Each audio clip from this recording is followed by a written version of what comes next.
सन्न्यासी च योगी च न निरग्निर्न चाक्रियः। श्री भगवान ने कहा, जो पुरुष अपने कर्म फल के प्रति अनासक्त है और जो अपने कर्तव्य का पालन करता है वही सन्यासी और असली योगी है। वह नहीं जो न तो अग्नि चलाता है न कर्म करता है। हरि ओम। सहना भवतु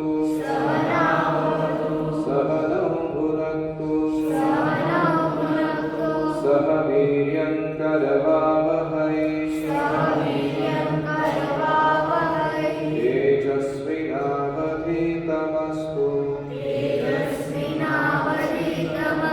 मा विद्विषावहै। ओम शांति शांति शांतिः।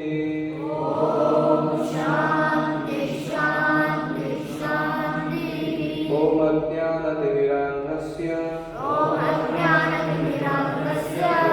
ज्ञानाञ्जनशलाकया चक्षुरुन्मीलितं येन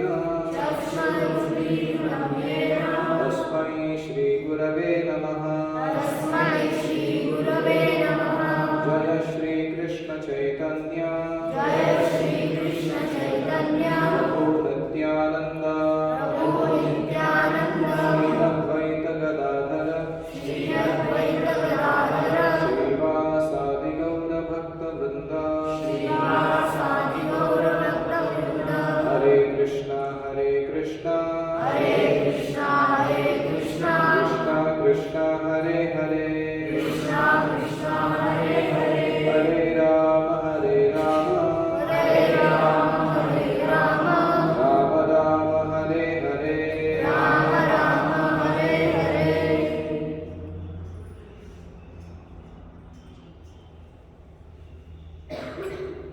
हरे कृष्णा। सभी का हार्दिक स्वागत।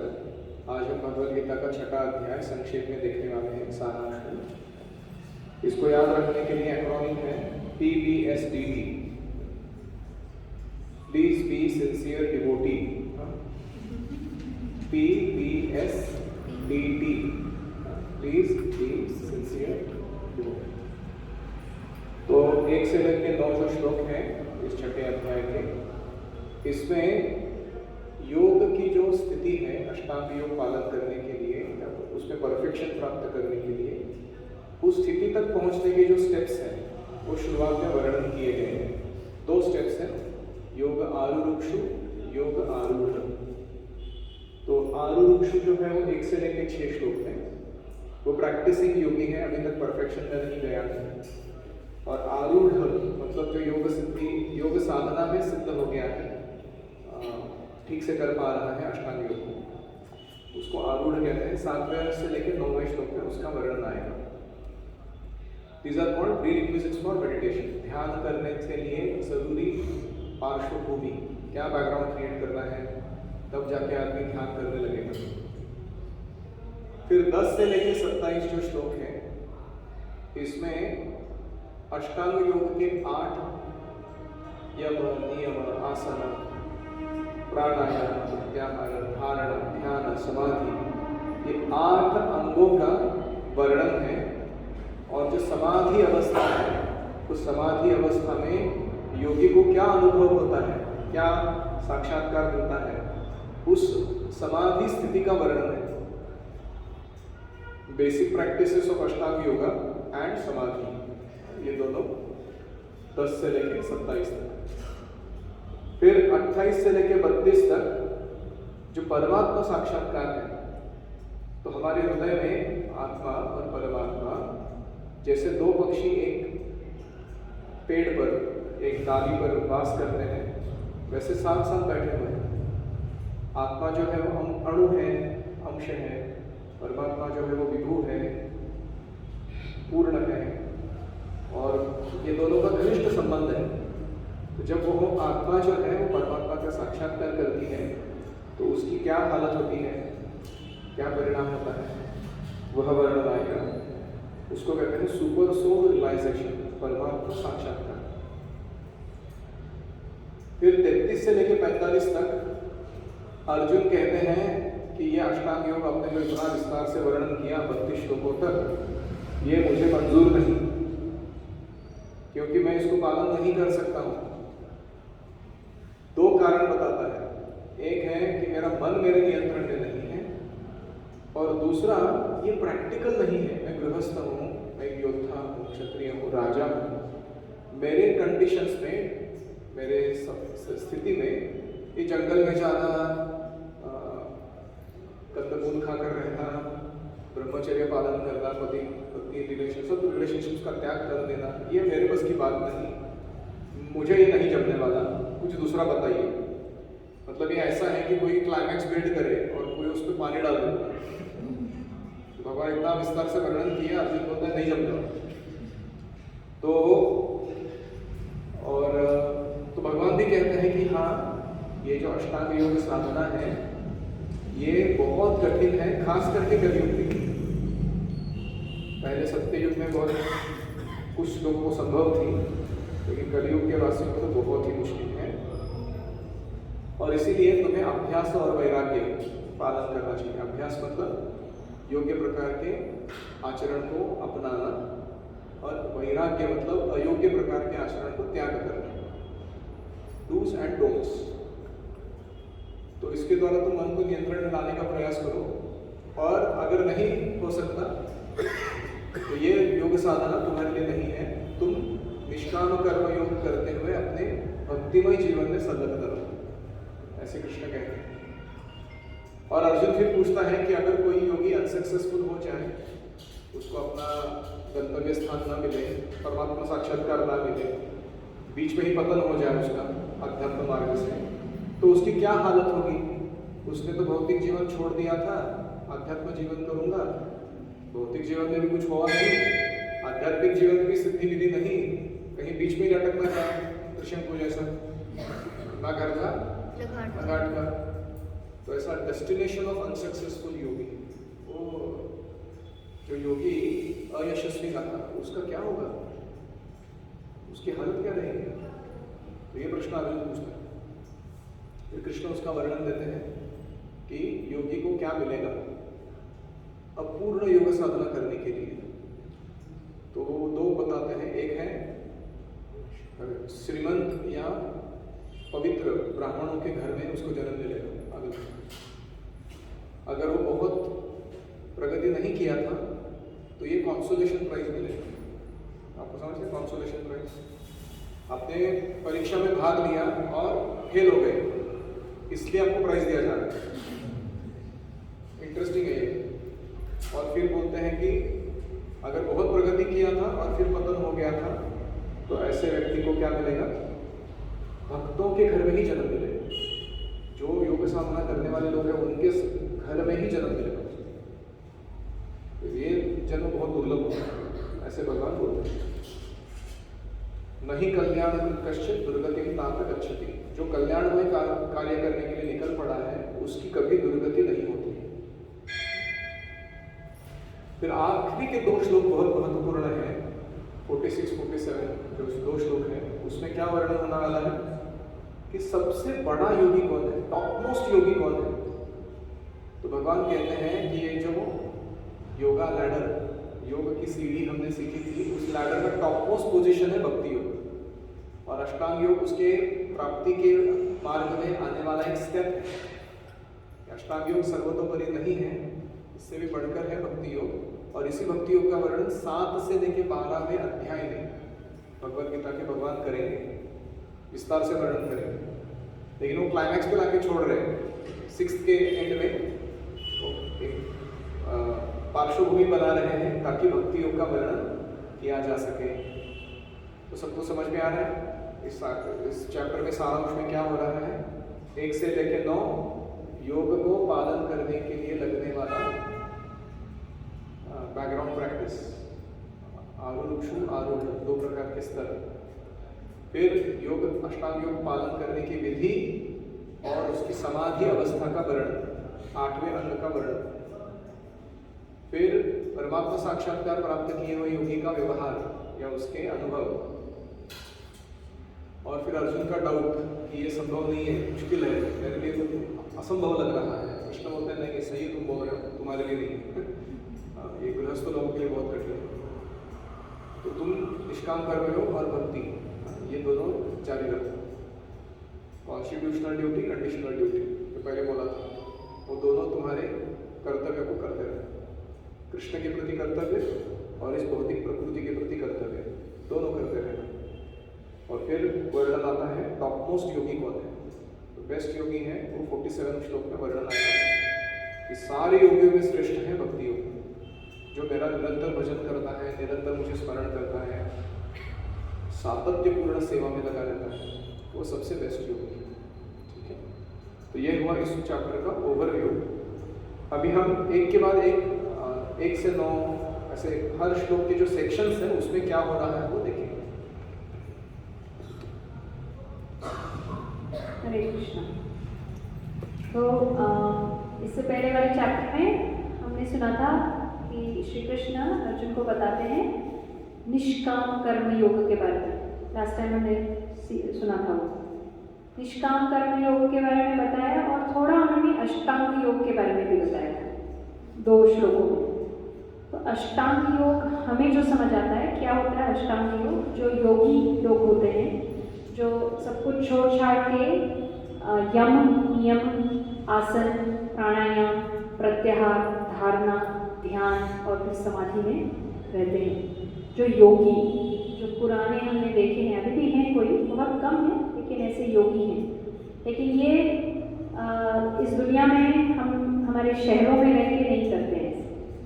तो हम जैसे लोग अष्टांग योग कर सकते हैं, लेकिन उतनी उसको भक्ति योग से ज्वाइन करके, तो उसको समझना पड़ेगा कैसे। तो अभी यहाँ पे श्री कृष्ण स्टार्ट ही करते हैं फर्स्ट वर्स में, बोलते हैं कि योगा जो योगी है और जो सन्यासी है वो एक ही है। योगी और सन्यासी एक ही है। कैसे?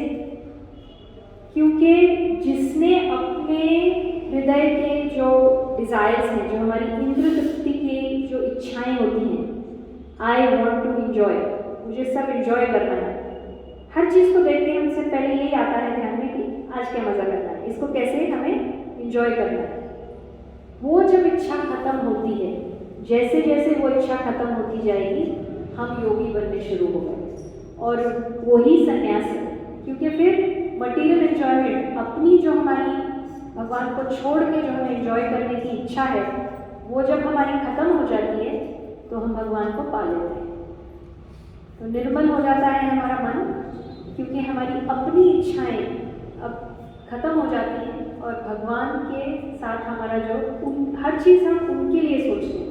भगवान को क्या अच्छा लगेगा, उनको क्या अर्पण करूँ, इसकी सेवा भगवान को कैसे लगा दूँ, ये चीज़ भगवान को कैसे अर्पण करूँ। तो ये इन शॉर्ट समझा रहे हैं कि भगवान की संन्यास मतलब सब त्याग देना भी, और योगी एक ही है। ऐसा फर्स्ट वर्स में बताया गया है। उसके बाद सेकेंड वर्स में और ऑनवर्ड्स अभी भगवान बताते हैं कि 2 टाइप के अष्टांग योगी हैं। अष्टांग योगी एक होता है जो जिसको कहते हैं आरूढ़। आरूढ़ मतलब अभी वो बिगिनर है, नवसिखिया है, तो उसको अभी बहुत कुछ सीख रहा है। मन अभी शुद्ध नहीं हुआ है, इसलिए क्या उसको अपना जो ड्यूटीज़ है, रिस्पॉन्सिबिलिटीज़ हैं, जो कर्म है, वो छोड़ देना चाहिए? नहीं, उसको अपनी भक्ति या अपना जो स्पिरिचुअल साधना करते हैं उसके साथ साथ अपना कर्म भी करना चाहिए। तब तक कर्म करते रहना चाहिए जब तक हृदय शुद्ध ना हो जाए। हृदय शुद्ध किसका हो गया? उसको बोलते हैं आरूढ़। आरूढ़ तो ये हो गए वैसे योगी जिनका हृदय शुद्ध हो गया है और वो और ग्रोथ आगे पहुंच गए। तो ऐसे जो योगी होते हैं वो अपनी जो ड्यूटीज़ होती हैं वो त्याग सकते हैं। लेकिन उससे पहले त्यागना अच्छा नहीं। इसमें ये समझाया गया। इसके बाद भगवान बताते हैं पांचवें और छठे वर्ष में, श्लोक में, कि हमारा जो मन है, माइंड, वो कैसा है, और वो या तो फ्रेंड है या तो एनिमी है। मतलब सबसे अच्छा मित्र हमारा इस दुनिया में हमारा मन हो सकता है अगर वो कंट्रोल हो, और सबसे बुरा, सबसे भयंकर जो दुश्मन हो सकता है, शत्रु हो सकता है, वो भी हमारा मन हो सकता है अगर वो अनकंट्रोल्ड मन है। हमको कहीं से कोई शत्रु लाने की ज़रूरत नहीं है, हमारे अंदर ही वो शत्रु बैठा है अगर हमने अपने मन को कंट्रोल नहीं किया। और ये जान के आप लोगों को और अचंभा होगा कि ऐसा कहते हैं कि 99% लोग इस दुनिया में अनकंट्रोल्ड माइंड के साथ ही जीते हैं। क्योंकि हमारा माइंड क्या क्या करता है, देखिए, थोड़ा सा हम अपने माइंड को अलग होकर देखेंगे तो समझ जाएंगे। माइंड का थोड़ा सा full form MIND, M for जिसमें मेमोरी होती है, तो हमारी सब पुरानी यादें कहाँ पे होती है, हमारे माइंड में होती है, मेमोरी। इसके साथ साथ वो हर प्रॉब्लम को बड़ा चढ़ा के दिखाता है। प्रॉब्लम उतनी बड़ी नहीं होती है, लेकिन हमारा मन उस प्रॉब्लम को मैग्नीफाई करता है। ठीक है, जैसे मैग्नीफाइंग ग्लास होता है, तो प्रॉब्लम एक्चुअली छोटी होती है। हमारे माइंड की ये आदत है कि वो चीज़ों को बड़ा चढ़ा के दिखाता है। दूसरी बात, आई फॉर आइडियाज़। तो जो भी नए नए आइडियाज़ आते हैं, सब हमारे मन में आते हैं। कुछ अच्छे होते हैं, कुछ बुरे होते हैं, पर आइडियाज़ आते रहते हैं।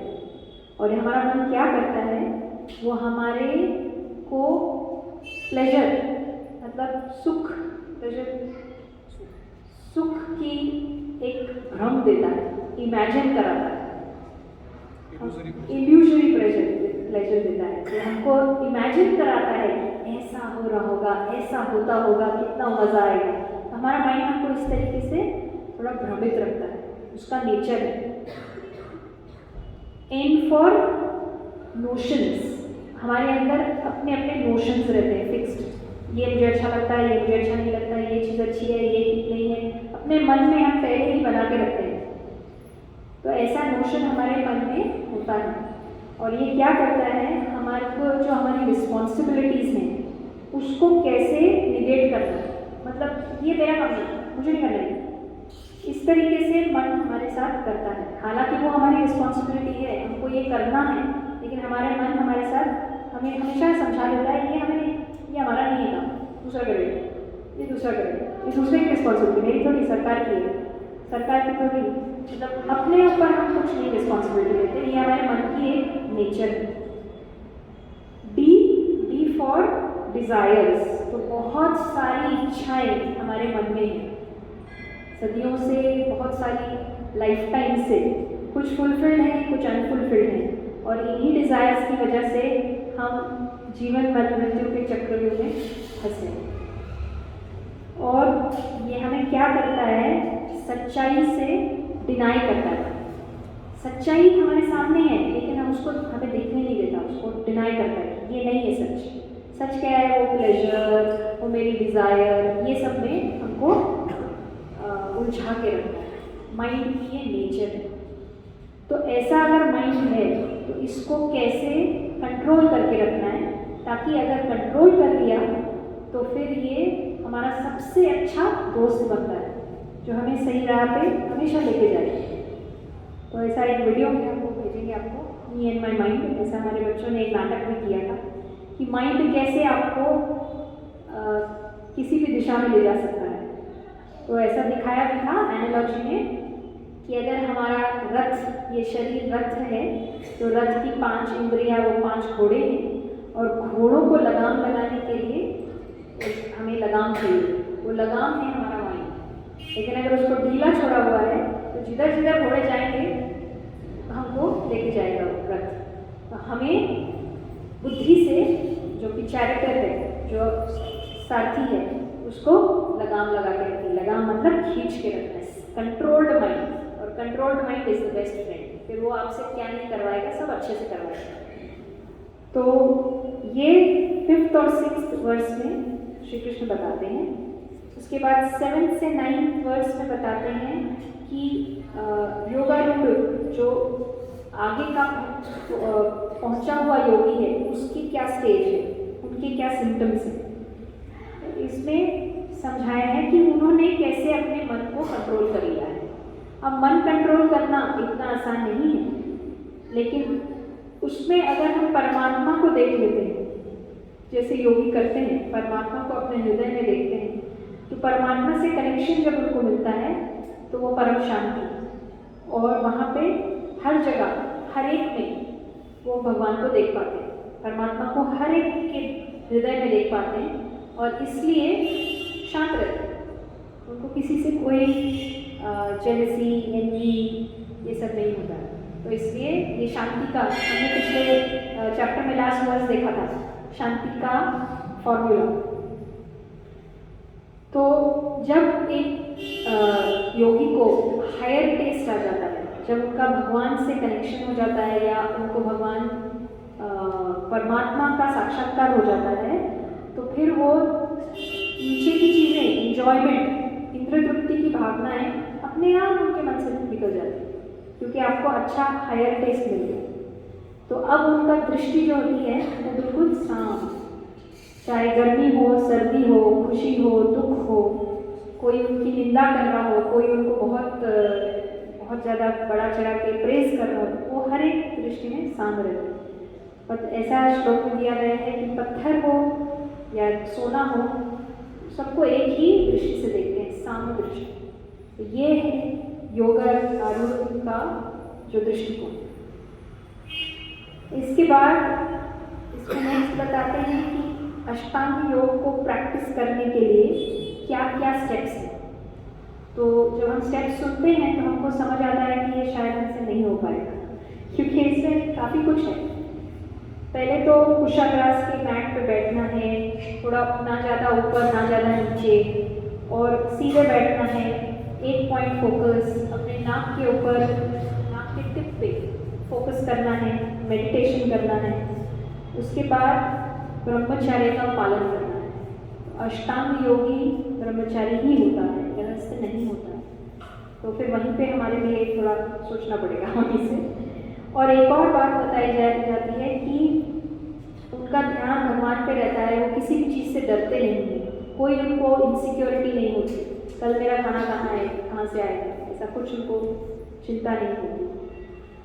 दूसरी चीज़, वो हर चीज़ मॉडरेशन में रहते हैं, मतलब ना तो ज़्यादा खाते हैं ना तो कम खाते हैं, ना ज़्यादा सोते हैं ना कम सोते हैं, हर चीज़ बैलेंस में।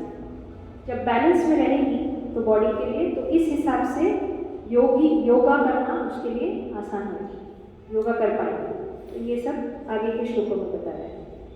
इसके बाद बताते हैं कि हर चीज़ रेगुलेटेड है, यहाँ तक कि जो रिक्रिएशन होता है वो भी उन्होंने रेगुलेट करके रखा होता है। सात्विक खाना, सात्विक लाइफस्टाइल, सात्विक एंटरटेनमेंट। अगर डांस भी कर रहे हैं तो भगवान के नाम पे कीर्तन, और प्रसाद लेते हैं, और वॉक करते हैं, स्विमिंग करते हैं, लेकिन कुछ भी ऐसा राजसिक नहीं, सब कुछ सात्विक। इस तरीके की उनकी लाइफस्टाइल होती है। ऐसा करने से क्या होगा, मटीरियल डिजायर्स आएगी ही नहीं और माइंड कंट्रोल में रहता है। अब यहाँ पे आगे बता रहे हैं कि योगा होता क्या है। योगा आता है युक्त से। युक्त मतलब जॉइनिंग, कनेक्शन। किससे कनेक्शन? भगवान से। जी, भगवान से। तो भगवान से जब कनेक्शन हो जाता है, ये समझ आ जाता है कि मैं कौन हूँ, वो कौन है, मेरा उनसे क्या रिलेशन है, ये दुनिया क्या है, हर चीज़, हर किसी में, हर स्थिति में भगवान का प्रेजेंस समझ आता है कि इनके अंदर भी भगवान है, कुत्ते के अंदर भी भगवान है, हर जगह पे भगवान है। तो फिर नेचुरली वो उस हिसाब से जीने लगते हैं।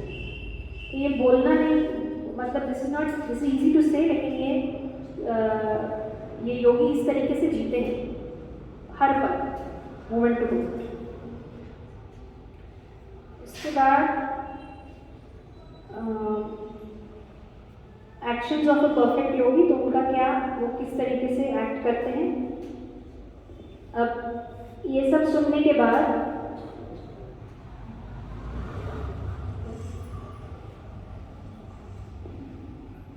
तो इन्होंने वर्णन किया कि अष्टांग योग साधना का जो स्टेप्स है, आपको मैंने नोट्स में भेजे हैं, उसमें देख सकते हो आप। योगाभ्यास करने के लिए करना चाहिए, पवित्र स्थान में जाना, अकेला रहना, ब्रह्मचर्य पालन करना, निडर बनना, इंद्रियों को नियंत्रित करना, दृढ़ निश्चय के साथ रहना, मन को इंद्रियों की गतिविधियों से हटा देना, प्रत्याहार करना, मन को परमात्मा पर केंद्रित करना। ये सारे आसान काम नहीं है व्यवस्थित नहीं करना। यहाँ पे एक ही चीज़ बताते हैं, कौन सा ऐसा एक अकेला जगह होगी, सेक्लूडेड जगह जो होली होगी। ज़्यादातर कोई अगर ऐसे सेक्लूडेड जगह हो, सेक्लूडेड मतलब जहाँ पे एकांत जगह पे सबसे ज़्यादा गलत गतिविधियाँ हो रही होती। तो एकांत जगह और होली बहुत मुश्किल है ऐसी जगह ढूंढना।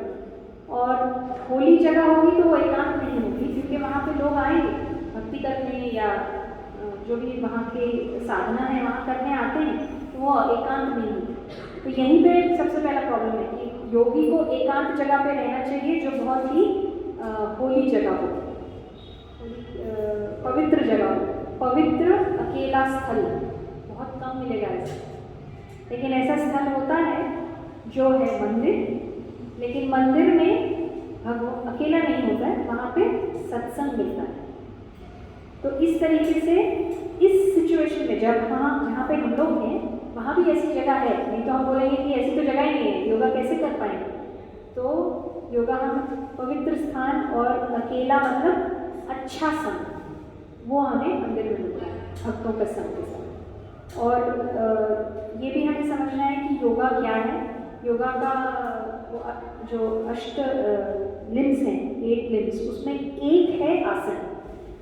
आजकल सब लोगों का मानना है कि योगा मतलब आसन। योगा सिर्फ आसन नहीं है, आसन एक अंग है, ऐसे और 7 अंग है इसमें, उसमें से एक अंग और है प्राणायाम। सो आप वो सीढ़ी भी दिखा सकते हैं।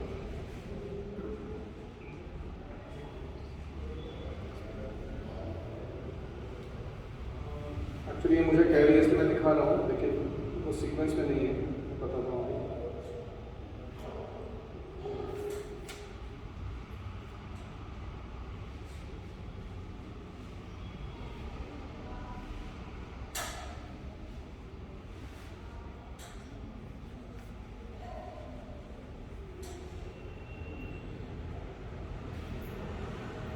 ये देखिए यहाँ पर लिखा है यम नियम, ये पहला है। फिर आसन प्राणायाम, टोटल 4 हो गए। यम नियम पहला, दूसरा आसन प्राणायाम, तीसरा, चौथा प्रत्याहार धारणा 6 और 7, फिर ध्यान और समाधि 7 और 8। तो ऐसे अष्टांग है, और ये 8 अंग हमारे अस्तित्व को शुद्ध करते हैं। तो पहले 2 अंग जो है वो अन्नमय कोश को साफ करते हैं, और अगले वाले 2 अंग है वो प्राणमय कोश को साफ करते हैं, स्वच्छ करते हैं। फिर प्रत्याहार धारणा मनोमय को, मन को स्वच्छ करते हैं, और ध्यान जो है वो ज्ञानमय को, हमारे अस्तित्व के जो प्रश्न हैं, मूल प्रश्न, उनको सुलझाता है। और समाधि जो है वो हमारे आनंदमय कोश को विकसित करता है, या विज्ञानमय कोश को विकसित करता है। तो ये कोशों का वर्णन कभी अलग समय पर करेंगे, ये बहुत ही कनेक्टेड है इस टॉपिक से, लेकिन अभी उसमें घुसेंगे तो बहुत बड़ा टॉपिक हो जाएगा, क्या एग्जैक्टली है पंचकोश। और हमने इधर राइट में कुछ ABCD लिखा हुआ है, वो क्या है? तो अन्नमय कोश में अगर हम जैसे भक्ति योगी हैं, हम अष्टांग योग नहीं कर रहे, अगर हम केवल प्रसाद ग्रहण करेंगे, नैविक रूप से भगवान को भोग चढ़ाकर नैवेद्य ग्रहण करेंगे, तो हमारा अन्नमय कोश शुद्ध हो जाएगा।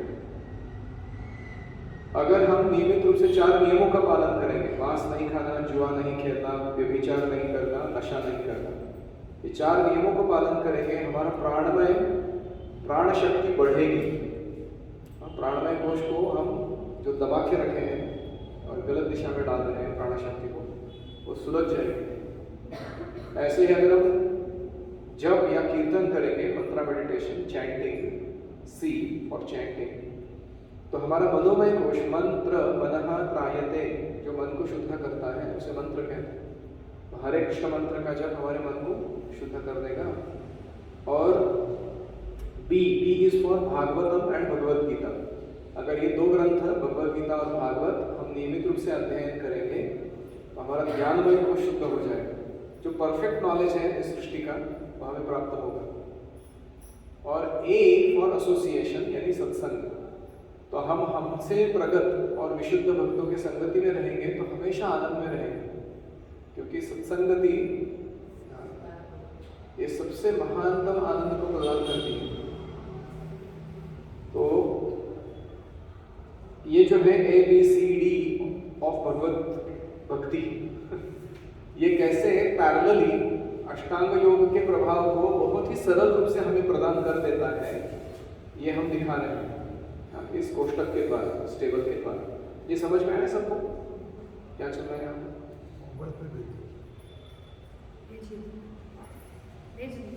हाँ, ये भेज देंगे मोबाइल पे, करेक्ट। वो बोल रहे कि मोबाइल पे भेजिए, एक्शन समझ में नहीं आता है। तो ठीक, तो यम नियम अहिंसा, सत्य, अस्तेय, ब्रह्मचर्य, अपरिग्रह, ये नियम, ये यम है। क्या नहीं करना है? हिंसा नहीं करनी है, चोरी नहीं करनी है, ब्रह्मचर्य को नहीं तोड़ना है, अति इकट्ठा नहीं करना है चीज़ों को, आइडियाज को, लोगों को लाइफ में। अपरिग्रह, अहिंसा, सत्य, अस्तेय, सत्य झूठ नहीं बोलना है, ब्रह्मचर्य, अपरिग्रह, ये क्या हुए? यम हुए। नियम क्या है? तपः, शौच, संतोष, स्वाध्याय, ईश्वर प्रणिधान। तप मतलब तपस्या करनी है, इंद्रियों को हमेशा तृप्ति चाहिए, उनको झापड़ मार के बिठाना है, शांति से बैठ नहीं करो, उसको बोलते हैं तपस्या। जब सही टाइम रहेगा, सही काम रहेगा, तभी मिलेगा सब कुछ। तप, टेम्पररी इनकन्वीनियंस और परमानेंट कन्वीनियंस, उसको बोलते हैं तपस्या। तप। फिर होता है शौच, क्लेanliness, हमेशा स्वच्छ रहना अंतर बाह्य रूप से, शारीरिक और मानसिक को, क्लेanliness। संतोष, सेटिस्फैक्शन, हमेशा संतुष्ट रहना, जो मिल रहा है उसमें खुश रहना, उसको कल्टीवेट करना पड़ता है क्वालिटी। और ऐसे है स्वाध्याय, शास्त्रों का अध्ययन करना, जैसे आप अभी कर रहे हो भगवद गीता का अध्ययन।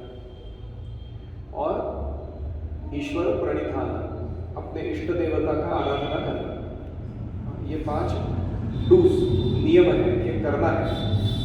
अहिंसा, सत्य, अस्तेय, ब्रह्मचर्य, अपरिग्रह, ये सब टालना है, जो टालने वाली चीज़ें हैं। और ये तपस, शौच, संतोष, स्वाध्याय, ईश्वर प्रणिधान, ये करने हैं, इसको यम नियम है। तो ये बहुत सूक्ष्म है। जैसे मैं आपको एक उदाहरण देता हूँ, अगर सत्य, ये एक तत्व है ना कि झूठ नहीं बोलना है, अगर आप सत्यशील, सत्य वचनी, सत्य परायण हो जाते हो तो आपको क्या सिद्धि मिलती है? आप जो बोलते हो वो सत्य हो जाता है। इंटरेस्टिंग। ऐसे ही अगर आप तपस करते हो, तप हो, आप अपने शरीर और मन और इंद्रियों पर परफेक्ट कंट्रोल लेके आते हो, तो ब्रह्मांड में ये पिंड है, वो ब्रह्मांड है, उसमें कनेक्शन है। उसमें जो भी नैसर्गिक शक्तियां हैं, बड़े बड़े देवी देवता या उनके कार्य, ये आप दमन कर सकते हो। यू कैन गाइड और रेगुलेट। जैसे ध्रुव महाराज ने तपस्या की और उन्होंने जब अपनी सांस रोकी तो ब्रह्मांड की वायु रुक गई। जैसे कोई हैकर होता है, अपने कंप्यूटर में परफेक्शन लाया है उसने, और उसने क्या किया, उसके through www world wide network पे उसने उसको उस पर कंट्रोल कर लिया उसने। ऐसा होता है ना, पिंड से ब्रह्मांड में कंट्रोल। तो ऐसा ही कुछ होता है। तो ये हर एक जो पांच तत्व है ये बहुत सूक्ष्म है, बहुत पावरफुल है, और भक्तिमय जीवन में सरलता से हम पालन करते हैं। जैसे भक्तिमय जीवन में हम अहिंसा अपने आप पालन करते हैं क्योंकि मांस नहीं खाते हैं, फालतू का दुख ना चुभने वाला चीज़ नहीं बोलते हैं दूसरों को, या ऐसे ही शौच क्लेanliness 2 बार स्नान करते हैं दिन में, भगवान को भोग चढ़ाने का प्रसाद नहीं खाते हैं, अस्वच्छ कुछ भी नहीं रखते वातावरण। तो ये सारे तत्व जो है भक्तिमय जीवन में अंतर्निहित है, इंक्लूडेड है पैकेज में। तो ये था इसका शॉर्ट में वर्णन कि क्यों हम कह रहे हैं कि अष्टांग योग की साधना गृहस्थों के लिए कठिन है, लेकिन भक्ति योग की साधना अष्टांग योग के ही फायदों को दे सकती है और सुगम है, सरल है, अच्छे से कर सकते हैं। तो गोइंग बैक, योगियों को क्या साक्षात्कार मिलता है ये वर्णन रह गया था थोड़ा। तो योगी को असीम सुख की प्राप्ति होती है जिसका वर्णन नहीं किया जा सकता। वो अपने साध्य में और अपने प्रैक्टिस में अविचल रहता है, सभी प्राणियों में समानता देखता है, परमात्मा को सभी प्राणियों में देखता है और सभी प्राणियों को परमात्मा में स्थित देखता है, और समझ जाता है कि परमात्मा जिसके ऊपर मैं ध्यान कर रहा हूँ वो कृष्ण ही है, कृष्ण का ही विस्तार रूप चतुर्भुज रूप में मेरे हृदय में वास कर रहा है। और ऐसा आगे चलकर वो भक्तिमय सेवा में संलग्न हो जाता है, यानी कि वो स्टेप जो है अष्टांग योग की उसको पूरा करके भक्ति योग जो है योगानंद अल्टीमेट स्टेप उस पर आ जाता है। तो अभी हम देखेंगे कि अष्टांग योग के इस पद्धति को अर्जुन क्यों अस्वीकार करते हैं, और वो 2 कारण देंगे। एक है कि मन को नियंत्रित करना बहुत मुश्किल है, और दूसरा कारण देंगे कि मैं गृहस्थ हूँ, मुझे ये सब सिस्टम्स या प्रैक्टिसेस अपने जीवन में अपनाना इम्पॉसिबल है। मैं जंगल में जाके एकांत स्थान में नहीं वास कर सकता हूँ, मैं कंदमूल खाकर नहीं जी सकता हूँ, मैं ब्रह्मचर्य 100% फॉलो नहीं कर सकता हूँ, मैं जो भी आपने बोला। अगर अभी कलयुग में जंगल कहाँ बचे हैं, पहली पॉइंट तो जंगल ही नहीं है। अगर जंगल में गए तो वीरप्पन जैसे लोग बैठे उधर, और हम जाके अष्टांग योग करने लगेंगे तो वीरप्पन आके हमारे शरीर के 8 टुकड़े करके हाथ में अष्टांग योग का नया दर्शन दे देंगे, बोलेंगे ये अष्टांग तो संभव नहीं, प्रैक्टिकल नहीं। तो ऐसे 2 कारण से वो रिजेक्ट करते हैं। तो अभी कृष्ण क्या कहते हैं इसके बारे में वो देखिए। यहाँ पे अर्जुन कहते हैं, सबसे पहले उनका भी प्रश्न है कि मन तो बहुत चंचल है, आपने बोला मन कंट्रोल कर लीजिए, कैसे होने वाला है? एक तो मन चंचल है, उसके ऊपर बहुत हटीला है, उसके ऊपर पागल है, दिल तो पागल है उनको पता है, और उसके ऊपर बहुत बहुत बलवान है।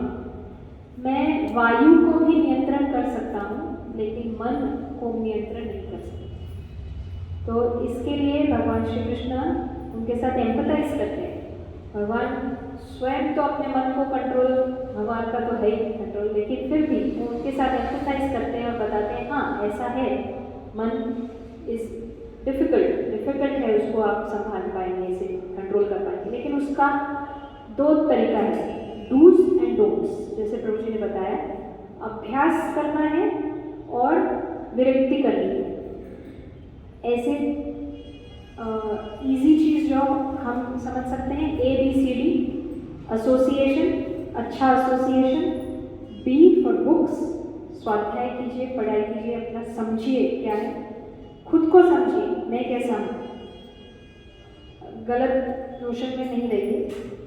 C फॉर चैंटिंग, मंत्र, D फॉर डाइट, ये करना है। और क्या नहीं करना है, जो हमारे 4 रेगुलेशंस जो प्रभु जी ने भी बताया, वो दीज आर ईजी। अगर ऐसा किया तो मन को नियंत्रण में लाना पॉसिबल है। ऐसे खुद भगवान बोल रहे हैं तो हमें इसको मानना चाहिए कि ये हो सकता है, इतना मुश्किल भी नहीं। तो अगर हम पतीले को गर्म आंच पे रखेंगे तो अंदर का पानी गर्म होएगा। अगर पानी को गर्म नहीं करना है तो पतीले को आंच से उठा लीजिए, उतार दीजिए, पानी ठंडा हो जाएगा। तो अंदर हमारे जो मन में चल रहा है उसके लिए अगर हम अपने लाइफस्टाइल को थोड़ा संभाल लेते हैं तो मन कंट्रोल में आने के कोई ज़्यादा डिफिकल्ट नहीं है, ऐसा खुद भगवान बता रहे हैं। इसके बाद अर्जुन जी का एक और डाउट है, वो कहते हैं अच्छा ठीक है, किसी ने I want to once again emphasize this point. अभ्यासेन तु कौन्तेय वैराग्येण च गृह्यते, कि हाँ दुर्निग्रह चल वगैरह वगैरह है मन, लेकिन उसको अभ्यास और वैराग्य से कंट्रोल में लाया जा सकता है। तो अभ्यास के लिए इन्होंने कहा ABCDE, एसोसिएशन सत्संग, B Bhagavad Gita Bhagavatam, C chanting नामस्मरण, D diet Prasad and E engagement in service, सेवा में संलग्न। ये डूज हैं, अभ्यास है। और वैराग्य मतलब क्या है? नहीं करना है, मांस नहीं खाना, जुआ नहीं खेलना, नशा नहीं करना और व्यभिचार नहीं करना, परस्त्री संग नहीं करना या परपुरुष संग नहीं करना। ये चार जो चीजें हैं ये वैराग्य है। इतना वैराग्य हम सब पालन कर सकते हैं, ये संभव वाला वैराग्य है। तो इसीलिए ये अभ्यास और वैराग्य अगर हम अपनाते हैं तो हम मन पर नियंत्रण ला सकते हैं। पूरे चैप्टर में कुछ भी नहीं समझ में आया ना तो चलेगा, ये अभ्यास और वैराग्य ये 2 पॉइंट अगर समझ में आए दैट इज द एसेंस। दूसरा है कि हम जब इस्कॉन में दीक्षित होते हैं तो हम इसके लिए ही भाव लेते हैं। दीक्षा के समय जो हम प्रण लेते हैं कि मैं जिंदगी भर ये चीज़ों को फॉलो करूंगा, वो यही भाव है कि मैं अभ्यास और वैराग्य का ये जो जीवन है ये अपनाऊंगा। और इसीलिए इस्कॉन में जो भक्तिमय जीवन है वो अगर कोई पूछता है आप लोग करते क्या एग्जैक्टली बताइए जरा इस्कॉन में, हम बोल सकते हैं ABCDE 5 चीज़ें और ये 4 नियम, ये हम ऐसे पालन कर रहे हैं। क्यों पालन करते हैं? इससे मन नियंत्रण में आता है, भगवान की भक्ति में लग सकता है, हमारे मित्र बन सकता है, हमारा उद्धार कर सकता है, एकदम सरल। तो अभी हम देखने जा रहे हैं कि कैसे अर्जुन इसको रिजेक्ट करते हैं, कि बोलते हैं फिर भी आपने जो बोला अभ्यास वैराग्य वो सब, ये अष्टांग योग के कॉन्टेक्स्ट में बोला था। तो अष्टांग योग के कॉन्टेक्स्ट में मुझे अभी भी कठिन लगता है, वो नहीं होगा। अगर मैं कत्ल हो गया मेरा तो क्या होगा? बीच में छोड़ के चला गया मैं योग साधना को, तो आगे क्या होगा? ये ऐसे टाइप के स्टूडेंट हैं जो बोल रहे हैं अगर मैं पढ़ाई करूँगा तो पक्का है मैं पास हो जाऊँगा। तो ऐसे स्टूडेंट्स कई आते हैं कि मैं आपकी क्लास में आके बैठा हूँ इसलिए पास तो हो जाऊँगा। तो भगवान ये पूछते हैं कि अगर कोई ये मार्ग अपना लेता है और ये सब अभ्यास और वैराग्य फॉलो करता है लेकिन सक्सेसफुल नहीं होता है, उससे पहले उसका पतन हो जाता है या वो उसका देहांत हो जाता है, तो क्या होगा? कोई योगी बनने चला था लेकिन रास्ते में नहीं हो पाया उससे, तो इस पे भी भगवान पूरी उनको सांत्वना देते हैं कि अश्योर कर रहे हैं कि यहाँ पे इस पाथ में, इस मार्ग में कोई भी फेलियर है ही नहीं। जहाँ पे आपने छोड़ा है वहीं से आप अगले जन्म में स्टार्ट करें। तो इसीलिए आजकल भी हम कई लोग ऐसे बोलते हैं कि इतने छोटे छोटे बच्चे जल्दी जल्दी भक्ति कैसे ले लेते हैं, उनके घर में कोई भक्ति नहीं भी कर रहा होता है लेकिन ये भक्ति कैसे अपना लेते हैं, फटाफट 16 माना शुरू कर देते हैं, या कुछ ऐसा उनका सिचुएशन बन जाता है वो गुरुकुल ज्वाइन कर देते हैं, वहाँ पे अच्छे से सीख रहे होते हैं। ऐसा है क्योंकि पिछले जन्म में इन्होंने वहाँ पे छोड़ा था। तो इसमें 2 चीज़ समझाई गई है कि अगर बहुत आगे जाके उन्होंने छोड़ा है और उस टाइम उनका देहांत हो गया या कुछ ऐसा हुआ है तो उनको जो नेक्स्ट जन्म मिलेगा वो भक्त के घर में मिलेगा। तो शुरू से उनको प्रसाद मिल रहा है उनके मुँह में, शुरू से वो मंत्र सुन रहे हैं तो उनको भक्ति अपने आप आ जाती है। और अगर कोई ऐसा है जिसके मन में डिज़ायर्स थी, इच्छा थी और इतनी ज़्यादा भक्ति नहीं कर पाया पिछले जन्म में, तो भी उसको अगले जन्म में कोई बहुत श्रीमंत घर में बर्थ मिलता है ताकि जो जो उनकी इच्छाएं थी वो सारी वो आराम से कर पाएँ और साथ में भक्ति की तरफ लग जाए। ऐसे भी बहुत हमारे को लोग मिलते हैं जो जिनके माँ बाप बहुत अमीर घरों से हैं वो और माँ बाप भक्ति नहीं करते हैं लेकिन बच्चे को बहुत इच्छा है करने के लिए तो वो आ जाते हैं भक्ति। तो ये यहाँ पे एग्जैक्टली भगवान समझाते हैं कि इस तरीके से होता है। और उसके बाद लास्ट का सेक्शन इसमें आपको ये बहुत एनकरेजिंग है कि फेल होने पर उसको कॉन्सोलेशन प्राइज मिलता है नष्ट नहीं होता वो व्यक्ति। जैसे हमने भक्ति की इस जन्म में 20% ही पूरा किया, अगले जन्म में 21% के आगे चालू करेंगे। कोई अगर हमने इस जन्म में कंपनी खड़ा किया और मर गए तो क्या अगले जन्म में आके उस कंपनी के ऊपर अपना क्लेम बोल सकते हैं कि ये माइक्रोसॉफ्ट मैंने बनाया था, मेरे को वापस चला के दो? सारा गया ना पानी में। लेकिन भक्ति ऐसी नहीं, योग साधना ऐसी नहीं, जहाँ छोड़ा वहां से आगे कंटिन्यू। तो बहुत एनकरेजिंग है।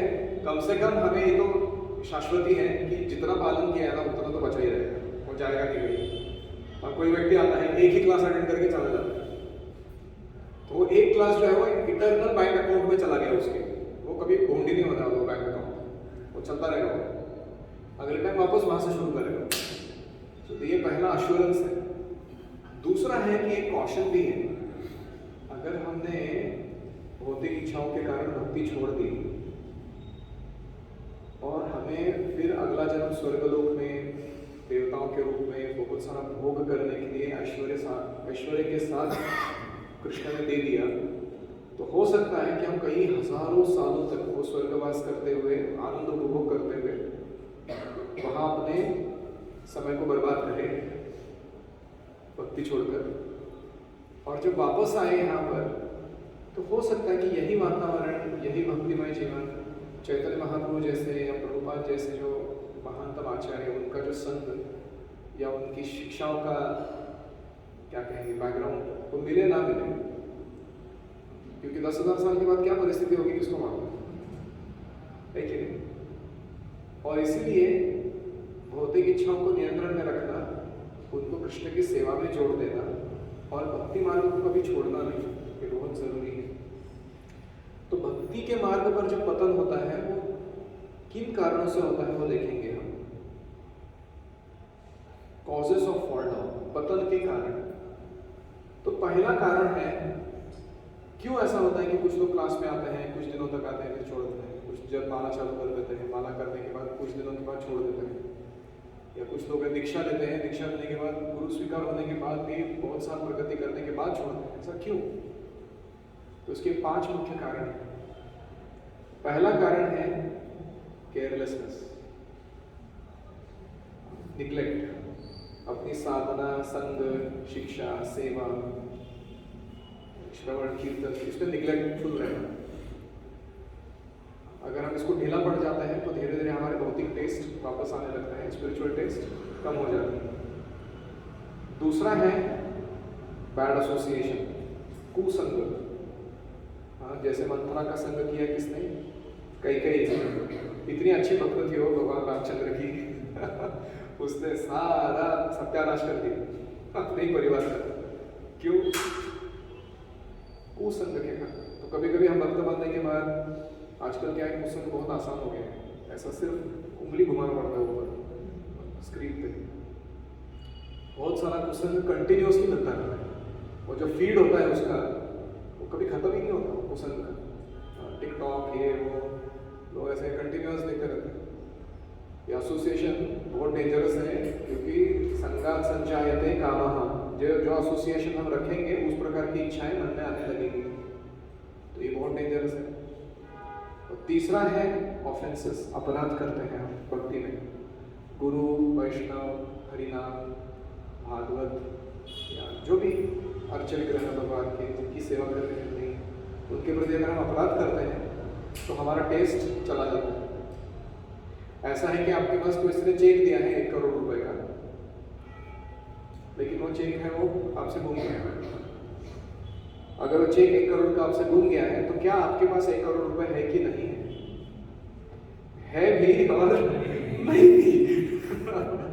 ऐसे ही आपने जो भक्ति की इतने सालों तक, कृष्ण उसका एक्सेस तोड़ देते हैं। तो वो व्यक्ति, उसका वो सारा अकाउंट में है, अभी भी है उसके पास वो, लेकिन कृष्ण ने उसको विस्मरण करा दिया। क्योंकि उसको नहीं चाहिए था वो कनेक्शन कुछ समय के लिए। कृष्णा ने बोला ठीक है, विस्मरण हो जाए तुम्हें। तो क्या उसकी जो प्रगति हुई थी 20% 25% जो भी, वो है कि नहीं है? वो है, लेकिन उसका विस्मरण हो गया। जिस दिन उसको याद आएगा यार मेरा 1 करोड़ का चेक यहाँ रखा हुआ है, तुरंत उसके पास 1 करोड़ रुपए है कि नहीं?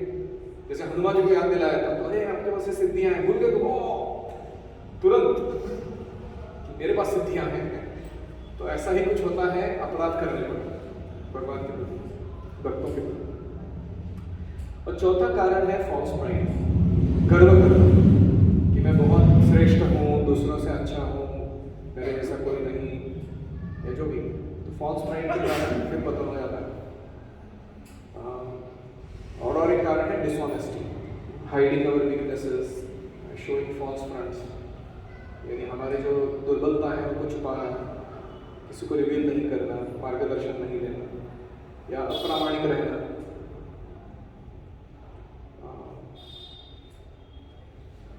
फॉल्स फ्रंट्स को क्या कहते हैं? जो हम प्रैक्टिस नहीं कर रहे हैं वो हम प्रैक्टिस कर रहे हैं, ऐसे बोलना।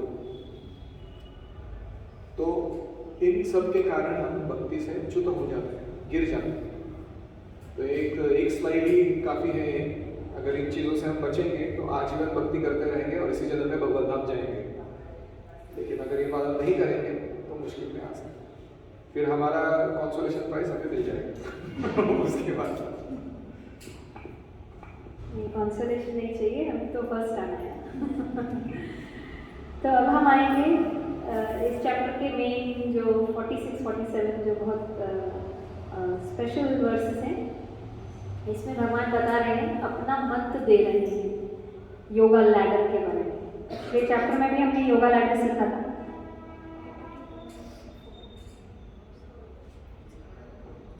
तो हमने योगा लैडर में क्या बताया था, यहाँ से शुरू करते हैं। चलिए, हम एक बिल्डिंग में गए और बिल्डिंग में हमको सबको ऊपर जाना है, सबसे ऊपर वाले टेरेस पे जाना है।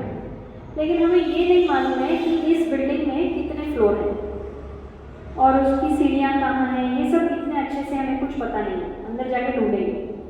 तो हम अंदर जाते हैं और एक लेवल पे जाएंगे, फिर वहाँ सीढ़ी ढूंढेंगे, फिर दूसरी सीढ़ी कहीं और है उसको ढूंढेंगे। बीच में से हो सकता है कहीं ना कहीं हम टाइम वेस्ट करेंगे, गुम हो जाएंगे, कहीं कुछ और करने लग जाएंगे। तो ये है सीढ़ी, ठीक है। इसकी जगह पे हमने बताया था एलिवेटर, लिफ्ट में खोला, दरवाजे खोला, अंदर बैठे, बटन दबाया, टॉप फ्लोर दबा दिया और चले गए। उसमें भी हम हर लेवल पे जा रहे हैं। हो सकता है कि हर लेवल पे लिफ्ट रुकती भी है, लेकिन हम उतरेंगे क्योंकि हमें पता है कहाँ उतरना है, हमें टॉप पे ही जाना है। तो ये है योगा एलिवेटर। अब इस पे बारे में थोड़ा समझेंगे।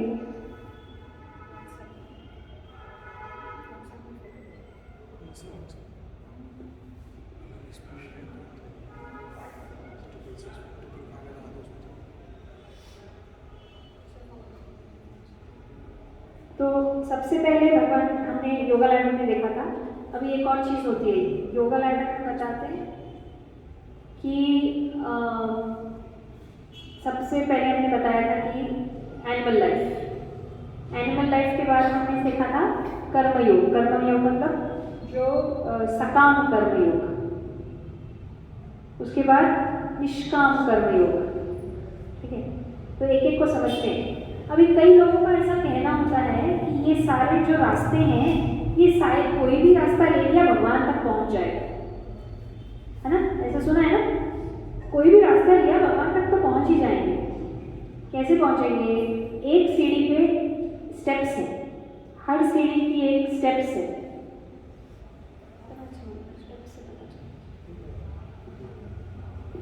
तो ये हम जो देख रहे हैं, ये हर एक पायरी है। एक पायरी से सीधा ऊपर की पायरी पे पहुंचना मुश्किल है। एक एक पायरी चढ़ने के बाद ही आप ऊपर जा पाओगे, ठीक है। तो स्टेप्स का ये मतलब नहीं है कि एक स्टेप 1 पे चढ़े तो हम सीधा स्टेप 10 पे पहुंच जाएंगे, ये याद रखें। तो अभी हम क्या करते हैं कि ये ध्यान फिर से एक बार देखते हैं। पिछले चैप्टर में भी देखा था, सबसे नीचे है एनिमल लाइफ। कोई भी नियंत्रण नहीं। उसके बाद है कर्मकांड, कुछ भी भक्ति या कुछ भी कर रहे हैं तो अपने कुछ पाने के लिए। उसके बाद है सकाम कर्मयोग, मतलब जिसमें इंसान अपनी ना तो अपने कर्म को ना उस कर्म के फल को भगवान को अर्पण करता है, दोनों में रहे। उसके बाद है निष्काम कर्मयोग, जिसके अंदर हम अपने कर्म को नहीं भगवान को देते हैं लेकिन फल को भगवान को देते हैं। ठीक है, तो समझ आ रहा है ना? तो इसलिए इसको निष्काम कर्मयोग बोलते हैं। निष्काम कर्मयोग करते करते अपने कर्म के फल को अर्पण करते करते सेवा में भगवान को हमारी जो बुद्धि है वो शुद्ध हो जाती है। जब बुद्धि शुद्ध हो जाती है तो ये जो स्पिरिचुअल ज्ञान है ये सब समझ में आता है। तब तक आप किसी को ऐसी भगवद गीता दे भी दोगे तो वो बोलेंगे समझ नहीं आ रहा, क्लास में भी बैठेंगे तो समझ नहीं आ रहा, क्योंकि वो अभी वो स्टेप पे पहुँचे नहीं, उस पाइल पे नहीं पहुँचे। तो भी करते रहना चाहिए, क्योंकि बुद्धि जब शुद्ध होएगी तो ज्ञान योग शुरू हो जाएगा, तो ज्ञान योग पा सकते हैं। ज्ञान योग में हम थियोरेटिकली पढ़ते हैं सारी किताबें, बहुत सारी नॉलेज सुनते हैं, बुक्स में पढ़ते हैं, लेकिन वो थियरी में होता है। उसको जब हम एप्लीकेशन में डालना शुरू करते हैं उसको बोलते हैं अष्टांग योग। समझ आ गया? उसके बाद होता है, तो यहाँ पे इसको दिखा नहीं रहे हैं, लेकिन निष्काम कर्म योग के बाद आता है ज्ञान योग। ज्ञान योग के बाद नेक्स्ट स्टेप है अष्टांग योग। अष्टांग योग में हम जो जो हमने सीखा है थियरी में उसको हम जीने लगते हैं। कैसे? 8 नियम जो भी हमने सुने, यम नियम आसन ऐसे। और ये करने के बाद समाधि में पता चलता है कि परमात्मा हमारे अंदर है, और फिर परमात्मा कौन है? वो तो कृष्ण का ही एक रूप है, एक एस्पेक्ट है, ये समझ आ जाता है। तो अभी हमको कैसे ऊपर चढ़ते गए हम? एक एक सीढ़ी। कितनी लाइफ टाइम्स लगी? बहुत सारी, अनगिनत। क्यों अनगिनत? क्योंकि ऐसा हो सकता है कि ज्ञान योग जब हम कर रहे हैं तो हम निराकार की तरफ चले जाएं कि भगवान तो वो बताया था ना ट्रेन, भगवान तो सिर्फ लाइट है, एनर्जी है। तो हम भगवान से रिलेशनशिप करना हमें मुश्किल होता है, क्योंकि वो एनर्जी से क्या रिलेशनशिप बनाए, उनसे हम प्रेम कैसे करेंगे?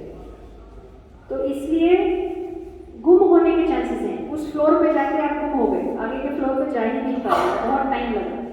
फिर आगे के फ्लोर पे गए, फिर आगे के ऊपर के फ्लोर पे, ऐसे करते करते हम फाइनली भक्ति योग पे आते हैं। तो भक्ति योग में हमें समझ आता है भगवान कौन है? कृष्ण है, और हमारा क्या है? उनसे रिलेशनशिप है, और बहुत ही प्रेममय, बहुत हमारा अच्छा रस भरा रिलेशनशिप है। अब ये चीज़ भक्तों को कैसे समझ आती है? क्या भक्तों की लाइफ में ये योगा लैडर नहीं होता? उनकी लाइफ में भी है। जब हम किसी भक्त से मिलते हैं, हमारा भक्तों से संग होता है, तो उसको वो हमारा एक फर्स्ट स्टेप हो गया। उसके बाद नेक्स्ट स्टेप हमें साधना करनी होती है। साधना से सीखते हैं, साधना भक्ति।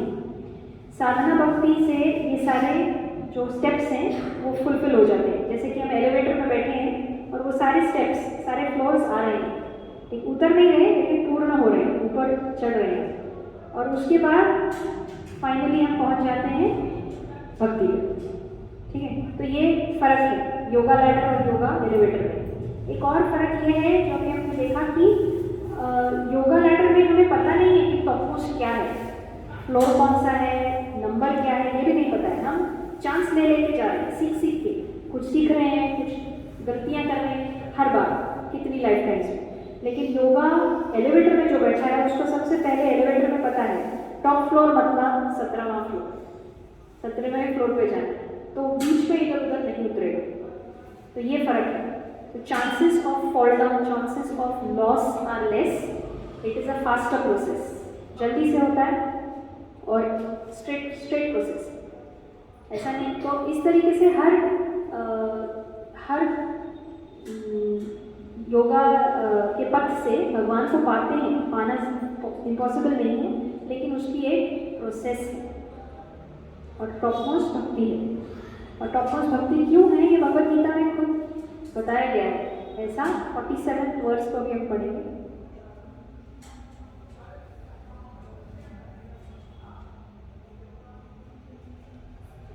मेरे पीछे दोहराइए।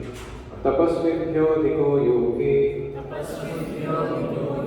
ज्ञानिभ्योऽपि मतोऽधिकः कर्मिभ्यश्चाधिको योगी तस्माद् योगी भवार्जुन। योगी पुरुष तपस्वियों से, ज्ञानी से तथा सकाम कर्मी से बढ़कर होता है। अतः हे अर्जुन, तुम्हें सभी प्रकार से योगी बनना चाहिए। तो इस श्लोक में क्या हुआ? जो कर्मकांड, सकाम निष्काम कर्मयोग, ज्ञान योग, इन सबसे बढ़कर योगी है, ऐसे कृष्ण ने कह दिया। योगा लैडर की जो सारी स्टेजेस है उसमें से बेस्ट स्टेज योगी है, ऐसे कह दिया। अभी अगले श्लोक में क्लैरिफाई करते हैं कि वो कौन सा बेस्ट योगी है। वो कहते हैं योगिनामपि सर्वेषां मद्गतेनान्तरात्मना श्रद्धावान् भजते यो मां समे युक्ततमो मतः। और समस्त योगियों में जो योगी अत्यंत श्रद्धापूर्वक मेरे परायण है, अपने अंतःकरण में मेरे विषय में सोचता है और मेरी दिव्य प्रेमा भक्ति करता है, वह योग में मुझसे परम अंतरंग रूप में युक्त रहता है और सबों में सर्वोच्च है।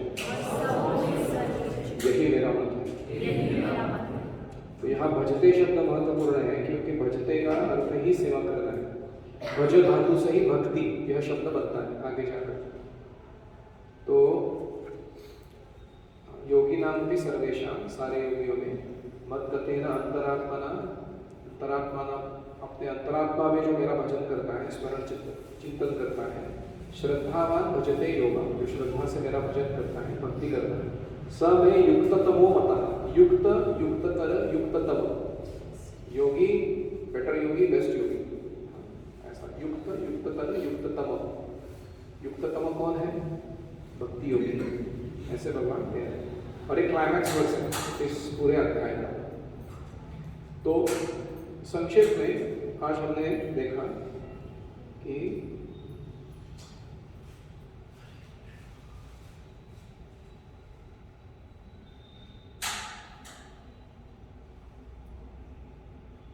एक से 9 श्लोक में योग साधना शुरू करने से पहले हमें कैसे योग आरुरुक्षु और योग आरूढ़ यह स्तरों से गुजरना होगा। इसमें हम कर्म करते रहेंगे लेकिन ध्यान धारणा को अपनाते रहेंगे। जब बहुत ज्यादा उद्देश्य हो जाएगा तो कर्म करना छोड़ देंगे, जंगल में चले जाएंगे और ध्यान धारणा करेंगे। तो आरुरुक्षु आरूढ़, तो ये हुआ प्रोग्रेशन फ्रॉम ज्ञान योग टू अष्टांग योग। फिर बाद में हमने देखा कि करना क्या है, योग साधना करनी है मतलब करना क्या है। तो स्टेप बाय स्टेप कृष्ण ने बताया आसन कैसे लगाना है, बैठना कैसे है, सांस कैसे लेनी है, क्या खाना नहीं खाना, ये सारे डिटेल्स में बेसिक प्रैक्टिसेस बताए। फिर समाधि का वर्णन किया। फिर आत्म साक्षात्कार, परमात्मा साक्षात्कार होने के बाद क्या अनुभव होगा उसका वर्णन हुआ। फिर अर्जुन ने कह दिया कि ये सब मुझे जमने वाला नहीं, मन चंचल है, अस्थिर है, ये है वो। तो कृष्ण ने कहा ठीक है, अभ्यास से और वैराग्य से तुम इसको जीत सकते हो। फिर अर्जुन ने पूछा ठीक है, अगर बीच में छोड़ दिया, योग साधना को छोड़ दिया, नहीं जमा, तो कृष्ण ने बोला कि ऐसा ऐसा कॉन्सोलेशन प्राइज मिलेगा आगे जाकर। फिर कृष्ण ने कहा कि ये सारे जो योगी हैं इसमें टॉप मोस्ट ये योगी होते हैं जो श्रद्धा से मेरी भक्ति में युक्त होते हैं। तो इस प्रकार से ये जो सारा अध्याय है ये कहाँ क्लाइमैक्स को लाके रख देता है? भक्ति योग। और इस 7 से लेके 12 जो अध्याय आने वाले हैं भगवद गीता के, वो किसका वर्णन करेंगे? भक्ति योग।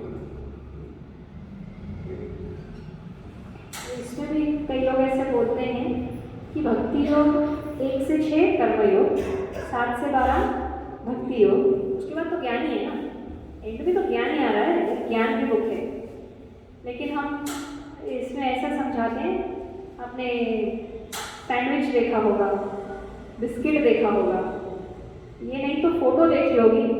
जब माँ फोटो लेती है, उसकी दो बेटियां होती हैं, एक तरफ एक बेटी, एक तरफ एक बेटी, बीच में कौन है? हाँ, क्योंकि वो दोनों से कनेक्टेड है। तो इसलिए जो मेन पार्ट है ज्ञान जो है वो बीच में है। तो अब भक्ति योगा नेक्स्ट चैप्टर से स्टार्ट होने वाला है 7 से 12। हरे कृष्ण। किसी का कोई प्रश्न है? डेस्टिनेशन ऑफ अनसक्सेसफुल योगी में खाली भक्ति योग के लिए है या ज्ञान योग उसके लिए भी हुई? डेस्टिनेशन ऑफ अनसक्सेसफुल योगी में वो अष्टांग योगी के लिए भी है, ऐसा नहीं केवल योग के लिए भी है। अष्टांग योगियों को भी वो दोनों फैसिलिटीज मिलती हैं। और कोई अभ्यास और वैराग्य, अभ्यास और वैराग्य इसके जो पॉइंट्स हैं मोबाइल में, हाँ भेज दूंगा।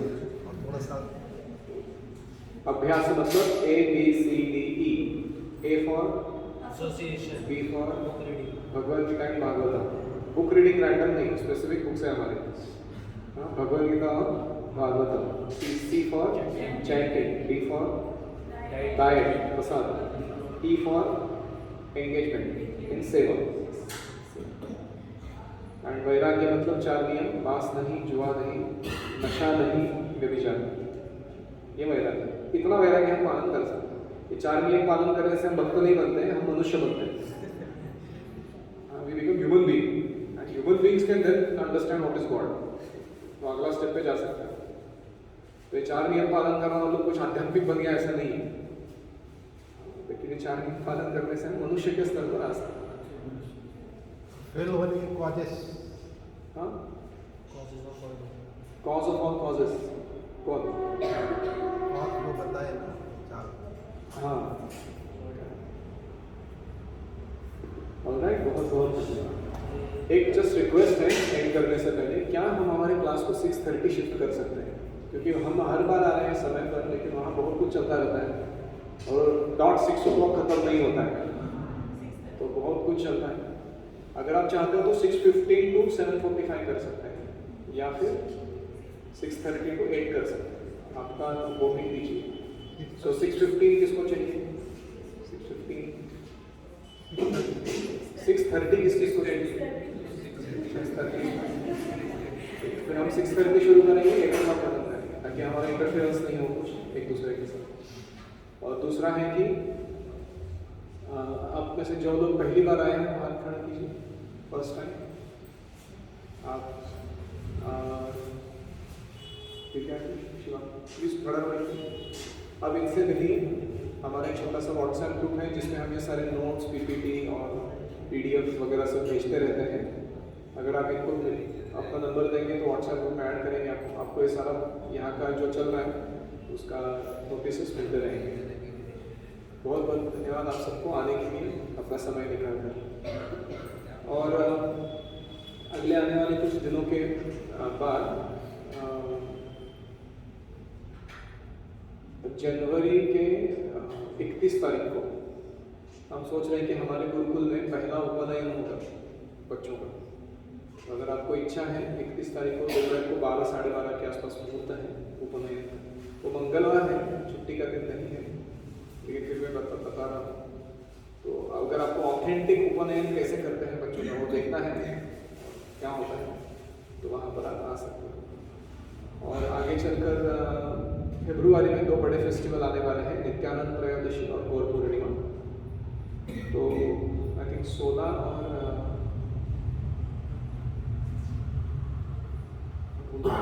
नेक्स्ट डेट होगा। तो ये 2 डेट्स को आप मार्क करके रखना, मैं आपको मैसेज भी भेजूंगा। उस समय भी गुरुकुल में बहुत बड़े फेस्टिवल्स होंगे, उस फेस्टिवल में आप जरूर आइएगा। बहुत बहुत धन्यवाद। ओम हरे कृष्णा कृष्णा कृष्णा हरे हरे, हरे राम राम राम हरे हरे। श्रील प्रभुपाद की जय, श्रीमद् भगवद गीता की जय। गो प्रेमानंदे हरे।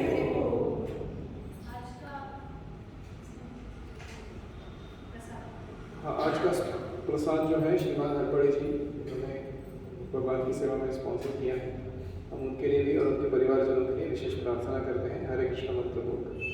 हरे कृष्णा कृष्णा कृष्णा हरे हरे, हरे राम राम राम हरे हरे। तो आज फ्रूट्स प्रसाद है क्योंकि आज एकादशी है, तो हमने सोचा कि जनरली लोग फ्रूट्स ज़्यादा खाते हैं और आज हम अष्टांग योग की बात कर रहे हैं। तो अष्टांग योगी जो होते हैं वो कंदमूल पर आहार करके जीते हैं, तो हमने सोचा कि सबके लिए फ्रूट्स ही लेके जाते हैं। तो बहुत सारे फ्रूट लेके आए हैं, उसको मिक्स करके ये अरेंज कर रहे हैं सब लोग। आप प्लीज़ फ्रूट लेकर ही जाइए।